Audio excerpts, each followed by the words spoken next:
Hi guys, welcome back to another Transformers toy review. This time I'm having a look at Starscream from the Transformers Cyberverse line, and this is the Starseeker Missile one. It's Ultra Class. For Ultra Class, they aren't really that big, to be honest with you. You normally associate Ultra Class with the sort of biggest one on it.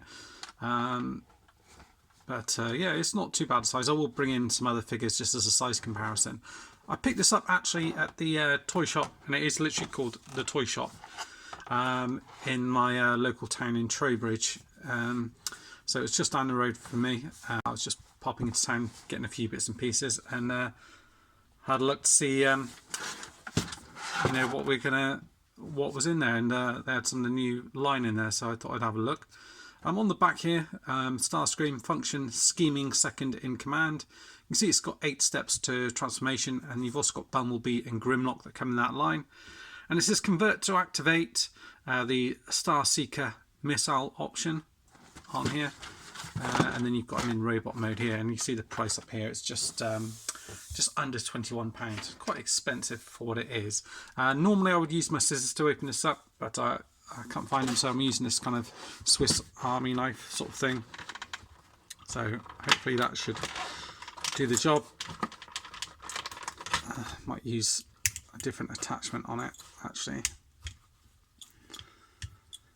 Let's have a look, see what else we've got on here.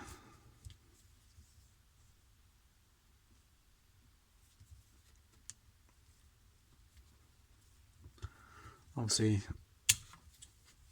if any kids out there, you make sure an adult tries to open this for you if you're going to use scissors or a knife or anything like that.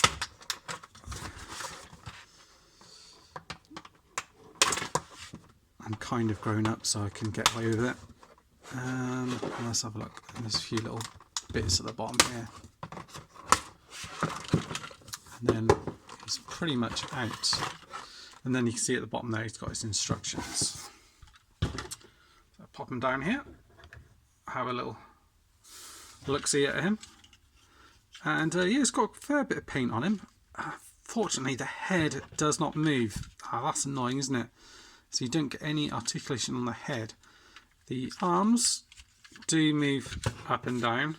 It's all hollow in the back here, unfortunately. You do get a bend there. You do sort of come up and down, so you do get that. The legs move in and out. There's no waist articulation, unfortunately. It doesn't come with any weapons or anything. I don't know what you can do with these in this mode. I don't think you can do a lot with these in this mode here. It doesn't say actually how you kind of activate them. Presumably there's a button or something that you press. So that.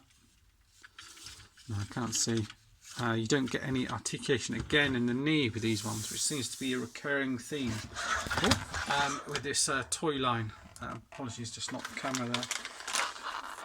Let's have a little look, see the instructions if you can use that gimmick in robot mode at all. Oh, I see. It's something to do with the hair, with the nose cone, which you can only do in that mode. So unfortunately in this mode here he is rather static. There isn't a lot that you can do with him. It seems to be regarding this little piece here, I think, that kind of activates it all when it's joined up, from what I can see. As a bit of a size comparison, I will bring in, these are the Warrior class figures, so you can see he's a good deal, quite a bit taller. Obviously, if you were going to pick up this guy, you would probably look to pick up the Warrior class, the larger Megatron, just to go with it, because it does look daft that Starscream's that much bigger than him. With the cone heads, it kind of works out alright that, you know, Starscream commands them, so it works out alright. Just something to be aware of. Let's have a look. We'll see if we can get him transformed. In terms of other paint details and whatnot, you do get some orange paint on here, silver in here, and the head is it is a good head sculpt. It's just a shame there isn't any movement on it. So you get silver paint. There is a little nick in there, red eyes in here and orange on here. This is all grey plastic. You do get some paint added down here, which is nice, and blue and orange in here. So they have made a decent attempt with the paint and paint around here as well. So they have made a decent attempt with paintwork. Let's have a look at transformation now.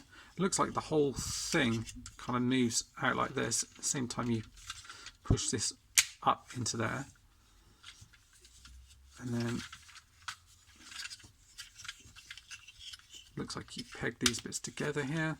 Bring these bits out like that and up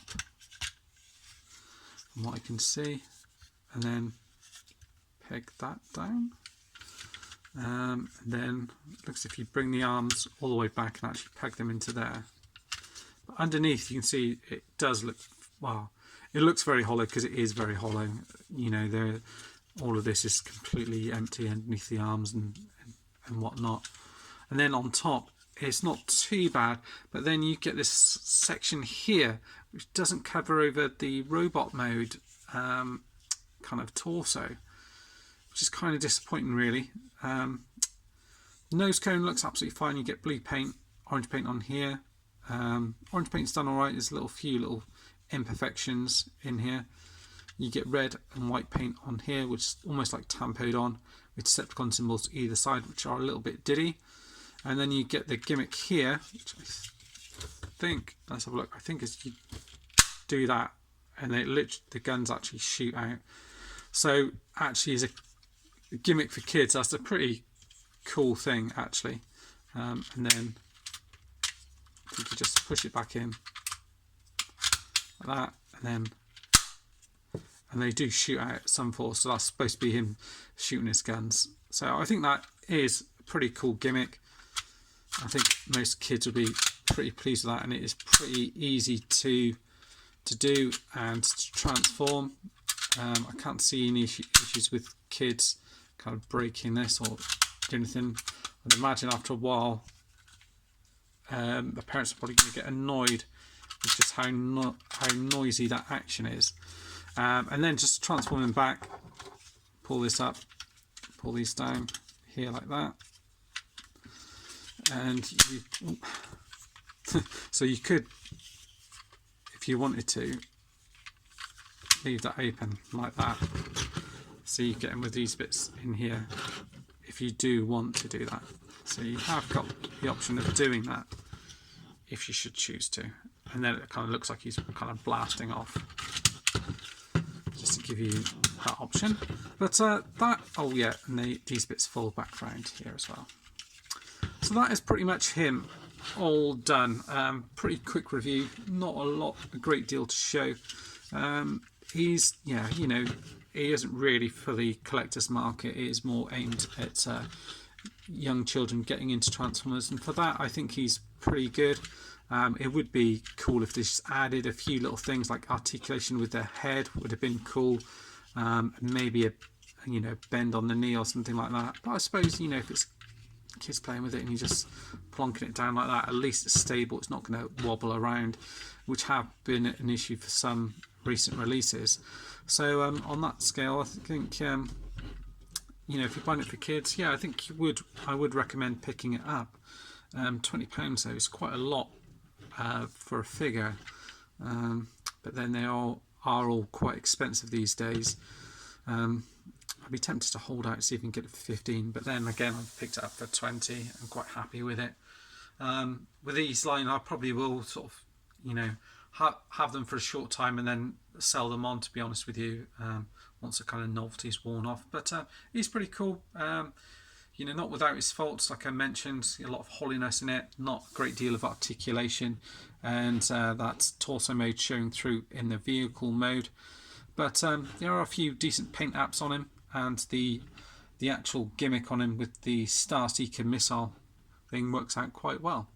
That's it for now, guys. Thanks for watching, and see you next time. Bye bye.